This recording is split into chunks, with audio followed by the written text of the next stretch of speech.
Thank you, Vagesh. Thank you to the entire team of CII. I know I'm standing between you and your lunch, so I'll try and keep this as brief as I can. Firstly, my apologies for showing up late almost by half an hour, 40 minutes. It was because of Vagesh Dikshit, who had actually, Vagesh, I'm blaming you. Because he had set up multiple meetings before this event, so therefore I'm delayed. It's purely because of the CII chairman, not my fault. And secondly, now Vagesh, I know your trick, how to fill the room. Awards इतने ज़्यादा दे दो कि room भर जाएगा और overflow हो जाएगा और सभी लोग आ जाएंगे. मैं सोच रहा था मेरे को सुनने के लिए लोग आए यहाँ पे, but अभी लग रहा है कि award लेने आए तो. But thank you anyways, Vagesh, for making me feel good. Thank you, Suchitra Garu, for flying in from Bangalore.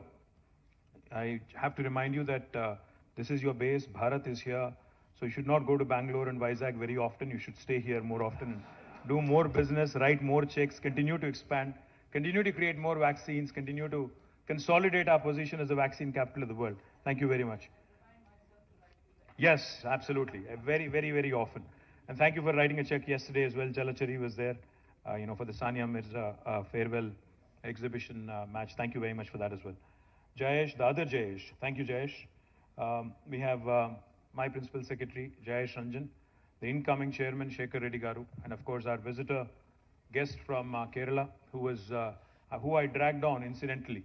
Because, he was telling me some very interesting things, so I thought you all should hear from, a gentleman who's investing in our state, a gentleman who values our state, and who's been doing tremendous things and creating tremendous employment opportunities in our state as well. So thank you, Sabu Jacob Garu, for all the kind words you had and for all the nice things you've said about our state, investment situation, etc. here. And to all the award winners, congratulations. Those who haven't won the awards, still congratulations to you as well, because I'm sure there is plenty that Vagesh has, which he will be sharing with you in days to come. Since this is my last meeting before this election, before the next general election, that is the last CII annual meeting, let me also do my fiduciary responsibility and ask you to vote me back to power and ensure that we come back as a government in 2023. I'm guessing by the applause that I'll come back, so I'm hopeful. Quickly, I'll just I do have a written speech, Vagesh, but ज़्यादा नहीं जाऊँगा उसमें. Just quickly, I'm sure you've been following what all has been happening in Telangana in the last few weeks, few months, couple of months in fact, and some very, very interesting and exciting things happening. We just concluded BioAsia, which is one of Asia's largest premier events, and some very exciting things have unfolded there. In fact, back in 2021, in the midst of the pandemic, we had conducted BioAsia in a virtual mode. And we made a commitment to ourselves that the current ecosystem valuation back then, 2021, of life sciences industry in Telangana and Hyderabad, and Telangana, not Hyderabad alone, but Telangana, was about $50 billion, and we'll double it by 2030, was what the ambition that we had set for ourselves. But what happened sometimes, is really good. From 50 billion in 2020, we actually went to 80 billion in 2022. So a 30 billion increase in just about two and a half years, which was a huge surprise for us as well. Because I think after the pandemic, the world has realized that we need to invest more in healthcare, we need to invest more in life sciences, we need to ensure that this brilliant industry which saves lives needs to be focused on. So therefore, governments across the world, I think institutions across the world, individuals across the world have started investing more and more in life sciences, and therefore the valuation just jumped from 50 to 80 billion in a span of 2.5 years. So we had the good challenge of resetting our target, because the 100 billion target that we had set for ourselves by 2030, we are now going to be shooting it through in 2025, 5 years ahead of schedule. So therefore we said, okay, now let's actually challenge ourselves more. Let's do a revised target. Now what we've come out with is to ensure that this 80 billion industry today becomes a 250 billion industry by 2030. It's audacious, it's bold, it's ambitious, but I think it's imminently doable. The reason why I say this is because today Hyderabad and Telangana have so many strengths that we can consolidate, that we can build on, and that we can continue to leverage on. One of the things I will tell you is, of course, the vaccine industry and how Hyderabad today is the vaccine capital of the world. 35% of world vaccines are produced from Hyderabad. In fact, 9 billion doses are produced from Hyderabad. And come next year, with all the expansion happening in the city, with Bharat, with Biologically, with Sanofi, with Indian Immunologicals and others. In fact, Serum is now setting up a center of excellence here. So all of this combined will take us to almost 14 billion doses by hopefully end of next year. Now, that will make it 50% of the current vaccine production of the globe coming from one single location, that is Hyderabad and Telangana, which is a huge, huge matter of pride, matter of happiness to all of us. But how do we consolidate this? We produce 35% of global vaccines. We produce 40% of Indian pharmaceuticals. We also have the largest number of US FDA approved manufacturing facilities, pharma manufacturing facilities in the world for any single province. We have 214 units in Hyderabad and Telangana. The second largest number is actually in New Jersey, 189. So we have the largest number of US FDA approved facilities for any single province or a single state in the world. Also, with the blessings of our Honorable Chief Minister, we had launched the Telangana Medical Devices Park in Sultanpur in Patancheru. Now that is shaped up really well. We have more than 50 units running already. We have 30 more which will be unveiled soon. And we already have the world's largest stent manufacturing facility in a single location in our medical devices park. Now this is the brilliant story of life sciences in Hyderabad. We have, across the spectrum of life sciences, we have various activities. Now we need to consolidate and we need to play to our strengths, and we need to also, of course, start looking at newer opportunities. So therefore, we have now, as you all know, we've been talking about it for a while, Hyderabad Pharma City, which will be again the world's largest pharma cluster, single pharma cluster. That is also on the anvil. In fact, we're in the last leg of the court cases, etc. Now it's reserved for judgment. I'm hopeful that it will come through soon. We'll attract more than $8 billion of investment. We'll create more than 500,000 jobs in the single pharma cluster.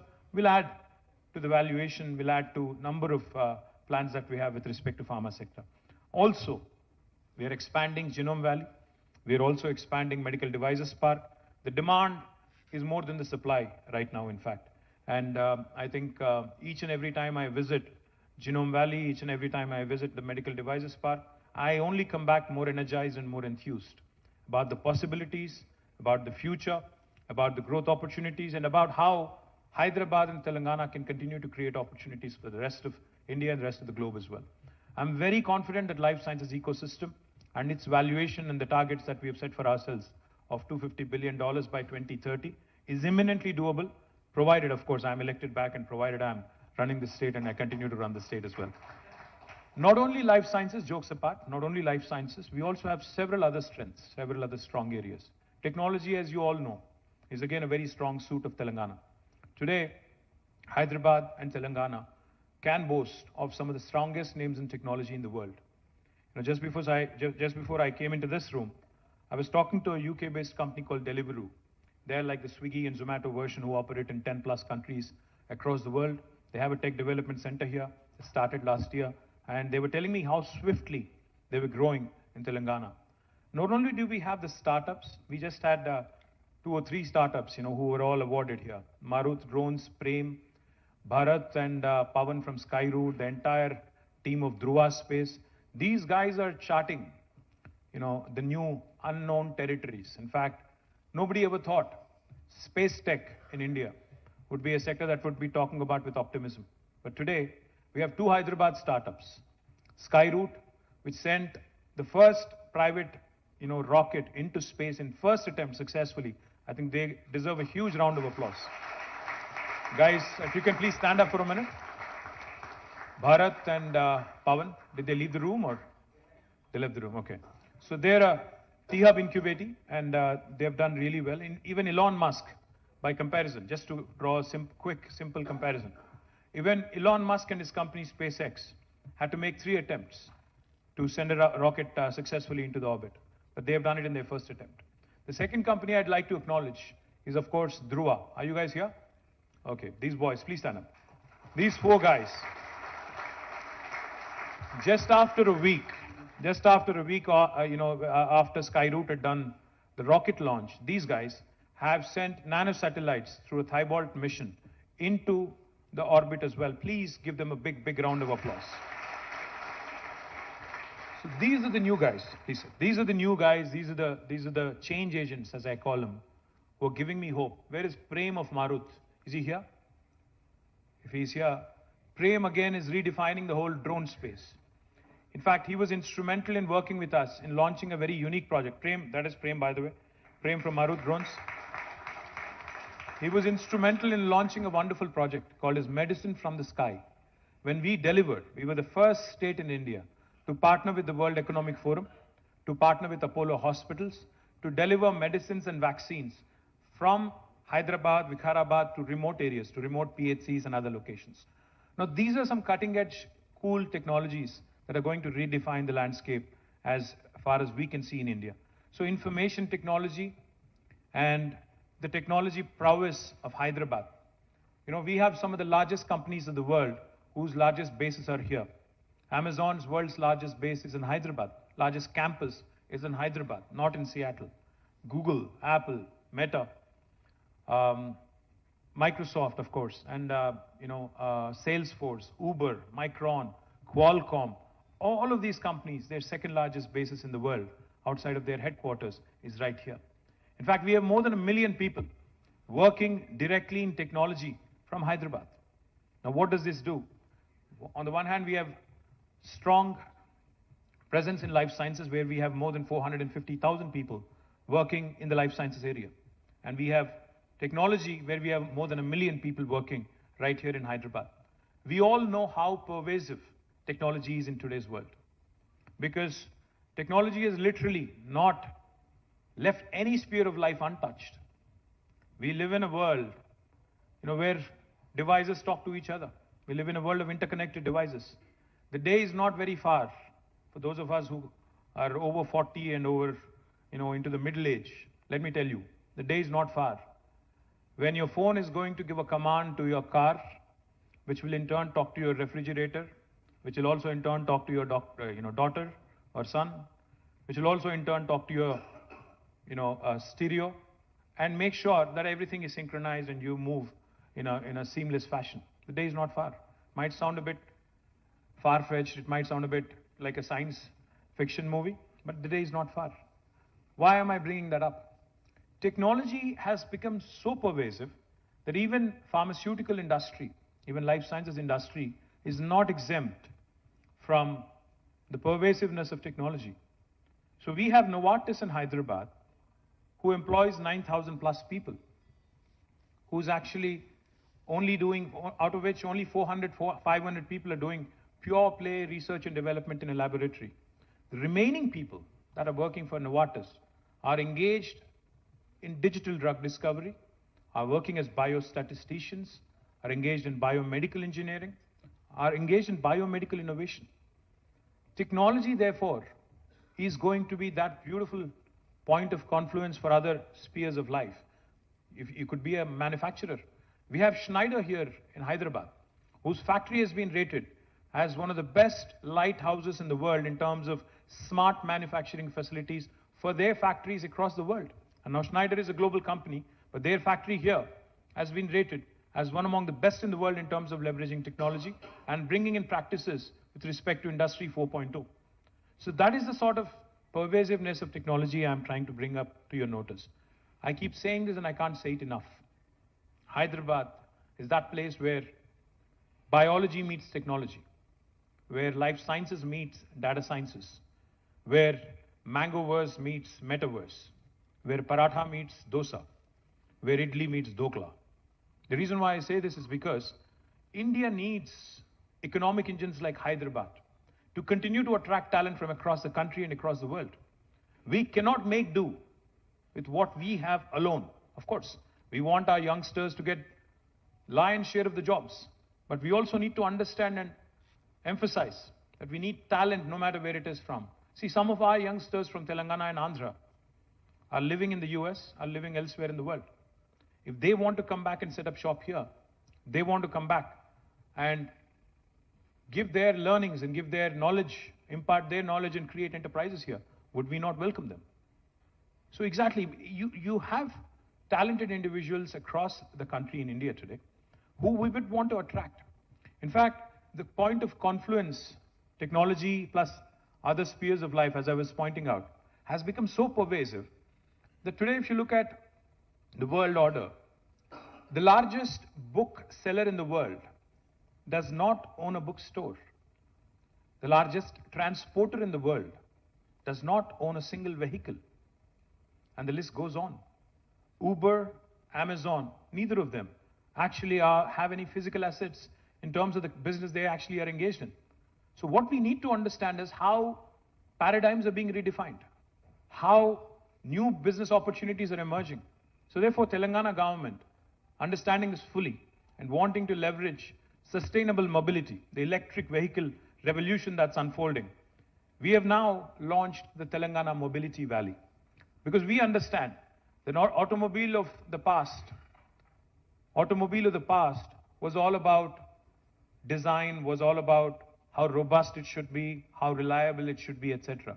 But the automobile of today, the electric vehicle that we all have taken a fancy to, is nothing but a computer on wheels. It's largely technology and electronics in the machine, and very little hardware if you ask me. So therefore, this Telangana Mobility Valley that we have launched in 4 different clusters around Hyderabad. Manufacturing in Zahirabad, I'm thankful to Mahindra & Mahindra, who've recently announced a 1,000 crore investment.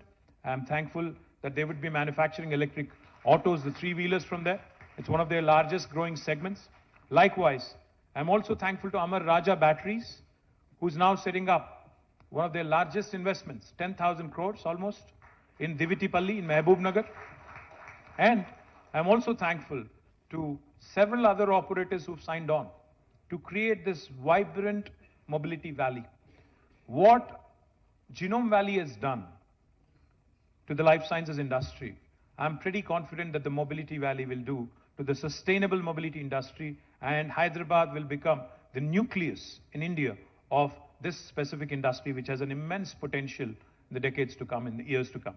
I'm very confident, and those of you who are looking at, in fact, I met several entrepreneurs now, who are battery makers, charging infrastructure makers, etc., and even lithium-ion cell manufacturers, etc. I look forward to working with you, look forward to engaging with you, and bringing more and more investment to Hyderabad. Now, another important sector that has done rather well in Hyderabad is aerospace and defense. We're very proud of the accomplishments of the aerospace and defense industry in Hyderabad. Look forward to consolidating more and more on that, because this is again a very exciting time to be a defense or aerospace player, because lots of new things are happening, lots of exciting things are happening, lots of joint ventures are happening. The world cannot do without Indian talent, without a question, because India is getting younger and younger, the world is getting older. Our median age is 27. 65% of India is less than the age of 35. So the Indian talent, which has now received a resounding endorsement from across the world, is something that we want to latch on to. We want to continue to build knowledge economy. And as part of that, in fact, aerospace and defense industry is something that I'm looking forward to with a great deal of optimism. But of course, going back to what Mr. Jacob said, he asked me the very first time we met, he said, do you want investment or employment? What is your focus? Of course, I said, I need employment. Because, as I said, we have a lot of youngsters. Every year, we have hundreds of thousands of graduates coming out of our education system. Now, government can only gainfully employ so many directly. What is the task at hand? What is the biggest challenge every government across the world has? It is the task of people management. It is the task of how do you manage this human capital, the so-called demographic dividend that is there for us, that is up for grabs. So every government across the world, not just India, needs to start assessing and looking at the kind of human resources we have at our disposal and create more and more opportunities. So when Mr. Jacob told me that Kitex is the second largest kids apparel manufacturer in the world, of course I didn't want to let him go. I said, I'll send you a flight, please come. And then he actually came in, and he not only chose to invest 3,000 crores, more importantly, is creating 28,000 jobs for Telangana. I think he deserves a huge round of applause. I'm very hopeful that with taking his lead, taking his inspiration, more and more garment manufacturers come our way. Because there are some things which are hidden, some facets of Telangana which have not been explored yet. Recently, I met a gentleman called Senthil, who's from Southern India Mills Association. He was telling me that the quality of cotton produced in Telangana, the long staple cotton that is produced in Telangana, is the best in India. He said, your cotton quality is far superior to what we use in Tamil Nadu, what we use in Gujarat, and what we use elsewhere in the country. Now, this is something that has not been explored. But all he said was, you need to purify it, you need to brand it, you need to market it, so that more and more garment manufacturers, more and more textile manufacturers come here. Now, this is a huge employment generating opportunity.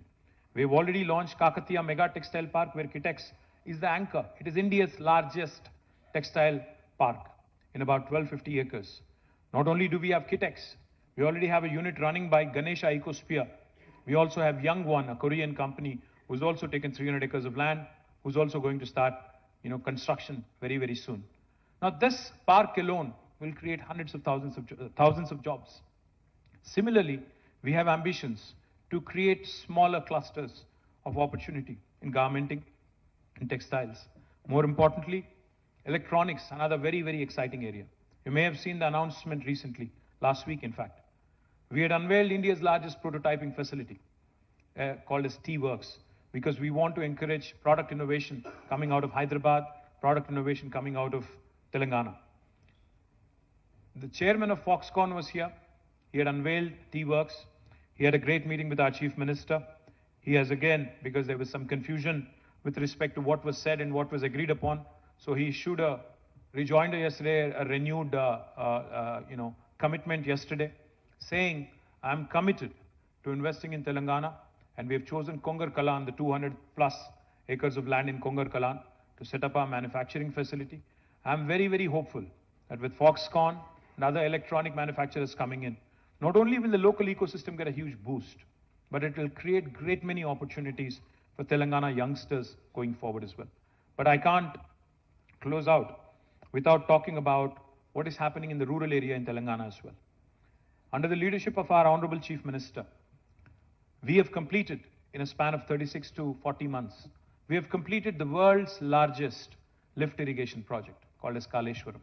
Those of you who have a doubt, you can Google it, you can just type world's largest lift irrigation project, you would see Kaleshwaram. We're literally lifting water from about 82 meters above sea level, pumping it all the way through a multi-stage lift irrigation project, multi-stage lifting system, to 618 meters near Hyderabad at Kondapochama Sagar in Gajuel. From there, of course, Hyderabad is at 535 meters. This project not only provides irrigation potential to 45 lakh acres of land, it also provides drinking water to Hyderabad and also most of the districts en route. And most importantly, it also gives you potential to industrialize. 10% of the water is also earmarked for industrial consumption. Why am I bringing this up? Because when water is in abundance, through Mission Kakatiya to the various projects that we have completed, 5 new revolutions are unfolding in Telangana as we speak. Now, what are these 5 revolutions? The first one, of course, is the green revolution. Telangana today is competing with the likes of Punjab and Haryana in terms of our paddy production, in terms of our ability to come out with world-class food products and agriculture products. I'm thankful to ITC, who set up a large unit in Tupran with more than 1,000 crores of investment. But I'm looking forward to working more and more with you, the rest of you, who are interested in setting up agri or agri-based industries, food or food-related industries in Telangana. Because we have a problem of plenty now with respect to water, agriculture produce, and what we can do with it. We, of course, are self-sufficient. We would want to ensure that most of this is exported, and we want to continue to unfold these revolutions and latch onto these revolutions. The first is a green revolution. The second one I'll talk about is a blue revolution. Telangana today, because before the formation of the state, when somebody used to talk about aqua, we used to think about Godavari districts, Bhimavaram and thereabouts. But today, Telangana is the #1 state in India for inland fisheries. Because of all the rejuvenation that has happened in the lakes and tanks, 46,000 lakes and tanks in Telangana through Mission Kakatiya. And because of all the new reservoirs that have been built as part of Kaleshwaram, as part of other irrigation projects, we have become the #1 state today in India for inland fisheries. Now, what does this do? Today, my district, Sirsila, Rajanna Sirsila, has become a hub for aqua-based industries. Now, we have companies such as Fishin, CP Foods, which is a Thai-based company. Fishin is an American company, who are wanting to come there and set up cage culture and culture tilapia fish, export 100% to the United States. Now, these are opportunities, again, which I also want you to kindly explore, because we have fantastic fiscal incentives. We have the ability to customize packages for you. Please explore these as well. The third revolution that's unfolding in Telangana, besides the green and blue, is pink revolution. Pink revolution is not that of my political party, but of course that also is true. Pink revolution is the meat processing industry that's flourishing in Telangana because of the improvement in the number of livestock, because of a program that we have taken called as the sheep rearing. You know, our chief minister says something very interesting. Whenever we talk about skill development, whenever we go tell him, sir, we have this brilliant new initiative of skill development, he asks rather, skill development is good, but what about the already acquired skill that we have in our population? We have people who can rear sheep. We have people who can weave beautiful fabrics. We have people who can do magic, because that is what they've learned over the years. What about them, the brilliant craftsmen that we have? So what has happened in Telangana because of the sheep rearing program is our livestock has doubled. Again, we are now one of the largest meat producers in the country. And this gives us opportunity also to create meat processing potential, not just for Telangana, Andhra, but also for the rest of the country and also possibly for international markets. The fourth revolution that's unfolding also is white revolution, dairy revolution. In Telangana, when we started our journey 8.5 years ago, our state-owned dairy, Vijaya Dairy, was in losses. But today, Vijaya Dairy has turned around. It is actually giving a dividend back to the state. Not only Vijaya Dairy, we also have Karimnagar Dairy. We have Mother Dairy in Nalgonda and Rangareddy. All of them are thriving. And therefore, you see a white revolution unfolding. And please don't underestimate the white revolution. I know of a company called New Zealand Milk Products, NZMP, from my working days back 23 years ago. There's one company which was earlier called Fonterra, or probably now called Fonterra. One company alone in New Zealand contributes to 8% of GDP of New Zealand as a country. So the opportunity to do more in dairy and dairy processing is something that you cannot undermine, you cannot underestimate. I would urge you to look at this opportunity as well. And the last one, the last revolution, the fifth revolution, that's also unfolding in Telangana. India is hugely reliant on imports for edible oils, and we want to change that. We have set on ourselves an ambitious target of 20 lakh acres under cultivation for palm oil. Oil palm revolution is typically called the yellow revolution. Now, this yellow revolution is also unfolding in Telangana. We are offering tailor-made incentives to those farmers who are wanting to get into this field. We are also offering incentives to those who want to come forward and set up oil palm factories in Telangana. So with these 5 revolutions, green, blue, pink, white, and yellow, Telangana's rural hinterland is also going to see an explosion of industrialization. And I urge all of you, promising entrepreneurs, settled entrepreneurs and enterprises in this room, industrialists in this room, to start looking at opportunities in the hinterland as well. Of course, life sciences is exciting, technology is exciting, electronics, textiles, garments is exciting, aerospace is equally exciting, logistics, education, there's a number of other fields which are exciting. But I think these 5 revolutions together between them have the potential to create opportunities for millions and millions of youngsters. And to harness all these 5 rural revolutions, like I just mentioned, Telangana is also creating special food processing zones, like how we have ITSEZs in Hyderabad. We are creating special food processing zones with customized incentives.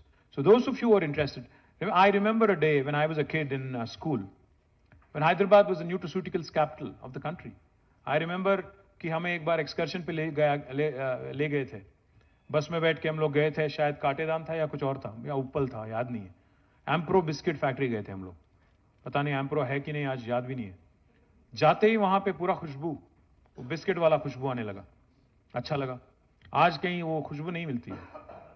तो my point is, we had our strength, we had our presence in nutraceuticals in a big way. We need to find it again. We need to start latching on to those opportunities as well. The last thing I'll say, of course, it's easy to criticize, it's easy to say a lot of things. India as a country needs to prosper, needs to grow. But if it needs to grow, then union government also needs to start looking at performing states, looking at states that are doing well, encouraging them, because ultimately India is a union of states. India, as defined by the Constitution, by the way, this is not my definition, is a union of states. And a federal republic, unless we play to our strengths, unless we empower our states, unless we incentivize performing states and also encourage non-performing states, we would be doing a great disservice to the ambition that we have for ourselves. You know, it's all good to give beautiful slogans. Make in India is a good slogan. But has it translated into reality? I had a meeting with the All India Medical Devices Association as part of the BioAsia program. The gentleman who heads AIMED, his name is Dr. Rajiv Nath. He told me, sir, we had 1,200 units in the past. Now 600 have shut down. We only have 600. We need to ask ourselves some hard questions. We need to introspect. We need to start asking questions such as, why is it easy for us to manufacture in China, import it thousands of kilometers, still sell them cheaper than our manufacturing, than locally manufactured goods? We need to have commonsensical answers to that. What about our duty structures? What about the availability of raw material? What about our illogical, conditions that we, not conditions, but in fact roadblocks that we put in the way of our entrepreneurs prospering and competing with the rest of the world? My humble request through this forum to all the industry here, to the people who have the ears and who have the ability to get an audience with Prime Minister and others, please tell them that there are states that are doing well, and if only the rest of India can possibly also do equally well, we would have already been a 5 trillion economy. If the rest of India actually did as well as Telangana did, I'll back it up with numbers. When we started our journey in 2014, our per capita was 1,24,000 rupees. Today, our per capita is 3,17,000 rupees.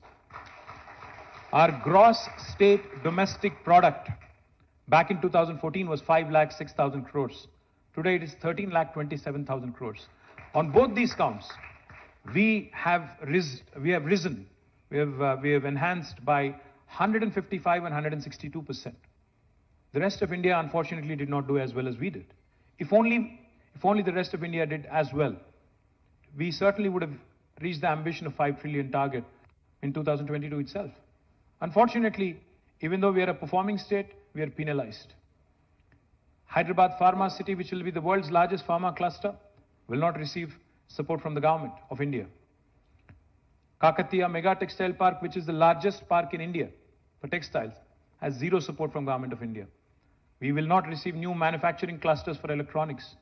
We do not receive, we were promised in the Act, Andhra Pradesh Reorganization Act, that industrial corridors would be promoted.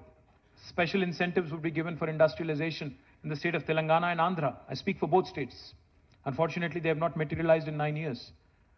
We need to ask these questions. We need to say, what was promised as part of the legislature, as part of an enactment, as part of a statute? If that is not honored, then where is the sanctity of calling ourselves the world's largest democracy? If we, in the abode of democracy, in the temple of democracy, the promises made are not kept, what is the sanctity of this institution then? I'm asking a very serious question. My humble request to Government of India is, we may not be affiliated with you politically. That's the beauty of democracy. Not everybody is going to like you. I'm sure there are a lot of people in this room who don't like me. Fine, so be it. But the point is, beauty of democracy is divergence of opinion, divergence of our country, diversity of our country, the heterogeneity of this brilliant country. आप कौन होते हो decide करने वाले कि किसको क्या पहनना चाहिए, किसको क्या खाना चाहिए, किसको क्या बोलना चाहिए? ये कहां की रीत है?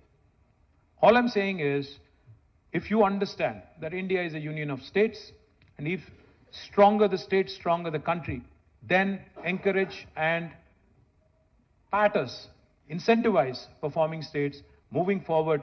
Only then we'll see India as a first world country. Thank you very much. Jai Telangana, Jai Hind.